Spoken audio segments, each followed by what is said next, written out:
Hi అండి. ఇది real story అండి.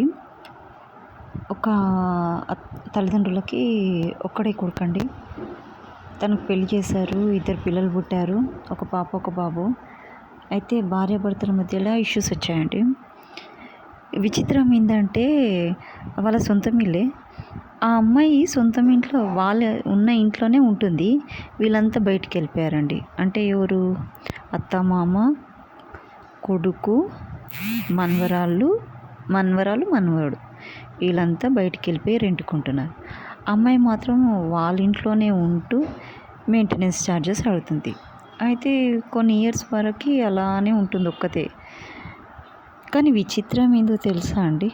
ఆ అమ్మాయి ఆ అబ్బాయి ఇంట్లో ఉంటుంది, మెయింటెనెన్స్ ఛార్జెస్ తీసుకుంటుంది. వీళ్ళు వెళ్ళి బయట ఉంటున్నారు. అంటే ఇక్కడ ఎవరు తప్పండి? అత్తదే తప్పండి. ఎందుకు అంటున్నాను అంటే, అత్తది ఎందుకు తప్పు అంటున్నానంటే, తను కోడలతో సరిగా ఉండకపోవడం వల్లనే ఆ పరిస్థితికి వచ్చిందండి. అవునా కదా? అలా ఉండడం తప్పు కదా? అంటే తను తప్పు చేసినట్టే కదా? She has did a mistake. That's why she is taken his son and his husband and everyone outside, right? So she has did a mistake. తను తప్పు చేసిందండి. తప్పు కదా? అలా వెళ్ళకూడదు కదా? తన ఇంట్లో తను ఉండి ఆ అమ్మాయిని ఉండేటట్టుగా చేయాలి. ఓకే, అత్తమామ వద్దంటే అప్పుడు అత్తమామ కలిసి బయటికి వెళ్ళాలి. కానీ ఇక్కడ ఏం చేసిందంటే అత్తయ్య 7 years బయట ఉన్నాము, ఆ అమ్మాయికి డైవర్స్ ఇప్పియాలని చూస్తుంది. కానీ అక్కడ ఎవరికి లాభం అండి? తన కొడుకుకి లాభం లేదు, తన మనవడికి మనవరాలకి లాభం లేదు. ఆమె ఇంకొక పెళ్ళి చేసినా కూడా ఆ పిల్లల్ని చూసుకుంటారా? కన్నతల్లి చూసుకున్నట్టు చూసుకుంటారా? చూసుకోరు కదా. ఎంతున్నా కన్నతల్లి వీళ్ళు ఎన్ని రోజులు ఉంటారండి? అత్త మామ ఎన్ని రోజులు ఉంటారు? ఆ పిల్లగానికైనా తెలివి లేదు. భార్యతోటి ఉండి అటు తల్లిదండ్రులని తెలియకుండా చూసుకొని ఇటు భార్యతోటి ఉండి సంభాయించుకోవాలి. కానీ ఇలా బయటికి వెళ్ళిపోయి చుట్టాలలా చిన్న చూపు అయితే బాబు అమ్మాయి హస్బెండ్ సరిగ్గా లేడండి. దీన్ని బట్టి చూస్తే ఆ అబ్బాయి ఈ అమ్మాయిది ఉండొచ్చు తప్పు, నేను కాదంటలేను. భార్యని సంభాయించుకోవాలి, తెలివితోటి చేసుకోవాలి. సరే, లేకపోతే తల్లిదండ్రులను తన సొంతం ఇంట్లో ఉంచేసి తను కిరాయి ఇంట్లో ఉండాలి. ఆ అమ్మాయిని తీసుకొని బయటికన్నా వెళ్ళాలి, పిల్లలని తీసుకొని బయటికి వెళ్ళాలి. అట్లా చేయాలి. కానీ ఈ కోడల్ని ఇంట్లో ఉంచి అత్తమామ పిల్లల్ని తీసుకొని బయటికి వెళ్ళుడు ఏందండి?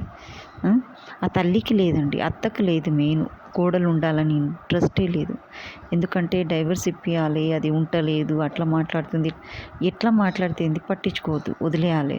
అరే ఉండిపోరా అని కొడుకుని తిట్టాలి, పిల్లల్ని దానికి అప్పగించాలి, బాధ్యత ఇవ్వాలి. మెయింటెనెన్స్ ఛార్జెస్ అంటే అత్తనే చెడగొడుతుంది. ఎందుకు? తనకి ఇంటెన్షన్ ఉంది కాబట్టి, డైవర్స్ ఇప్పియాలని ఇంటెన్షన్ ఉంది కాబట్టి అత్తనే చెడగొడుతుంది. ఏమనంటే నా కొడుకు చనిపోతాడు, కానీ చనిపోతాడు. ఎట్లా చనిపోతాడమ్మా? 2 పిల్లలు ఉన్నారు.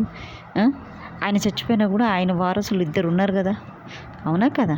అట్లా అనుకొని నువ్వు నీ కొడుకుని చెడగొడుతున్నావు. దీన్ని బట్టి చూస్తే బెదిరియాలి. ఏమన్నా అయితే మాత్రం ఊకొని చూడమ్మా, మా ఇల్లు నీకు ఇచ్చినాం, నా కొడుకుని నీ చేతిన పెడుతున్నా, ఏమన్నా అయితే మాత్రం మంచిగా ఉంటుందని చెప్పేసి బెదిరించి, లేదంటే పోలీసుది ఏదైనా సెక్యూరిటీగా పెట్టి బయటికి అటు దగ్గరలోనే ఉండాలి, చూసుకుంటూ ఉండాలి. అంత ప్రేమ ఉంటే. అంతేగాని కోడలికి డైవర్స్ ఇవ్వాలనడం చాలా తప్పండి. ఇప్పుడు తన ఇంట్లోనే ఉంటుంది కాబట్టి అమ్మాయి క్యారెక్టర్ ఏందో తెలిసిపోతుంది. అవునా? ఇన్నేళ్ళ నుంచి ఆమె ఎవరితో తిరుగుతుంది, ఏం చేస్తుంది అనేది అక్కడే ఉంటుంది కాబట్టి తెలిసిపోతుంది. వాళ్ళ ఇంట్లోనే ఉంటుంది. ఆ అమ్మాయి తల్లిగారింట్లో పోయి ఉండట్లేదు కాబట్టి ఆ అమ్మాయి క్యారెక్టర్ గుడ్డే అనుకుంటా. కాకపోతే కోపం ఎక్కువ ఉండొచ్చు. సంలాయించుకోవచ్చండి అట్లాంటి అమ్మాయిని. కొంతమంది ఆడపిల్లలు అయితే అత్తమామను వదిలేసి తల్లిగారింటి పోయి కూర్చుంటారు. అసలు కాంటాక్ట్లో ఉండరు, మాట్లాడరు, ఏం చేయరు. కానీ తను మాత్రం తన ఇంట్లో తనే ఉండి కొట్లాడుతుంది. తనకేందంటే అత్తమామ వద్దంటుంది. సరే, అత్త ఏం చేయాలి? భర్తను తీసుకొని పక్కకి వెళ్ళి తన పిల్లల్ని తనకిచ్చేసి బాధ్యతగా అప్పచెప్పాలి. హస్బెండ్ అంతే, ఏమన్నా చేసుకొని అని చెప్పేసి తెలివితోటి ఉండాలి. అదే అండి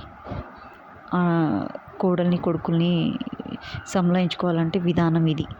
అంతేగాని డైవర్స్ ఇప్పియాలని చూడొద్దు, అది పాపం తగులుతుంది. అట్లా మీ అత్త చేసి ఉంటే ఈరోజు నీ హస్బెండ్ తోటి నువ్వు ఉండవు. అర్థమైందా? తెలివిగల అత్తవైతే వాడిని అప్పచెప్పేసి పిల్లల్ని అప్పచెప్పు. అంత ఈజీగా ఏం సంపదు. అర్థమైందా? ఆలోచించుకో. సరేనా? Bye. Thank you to everyone.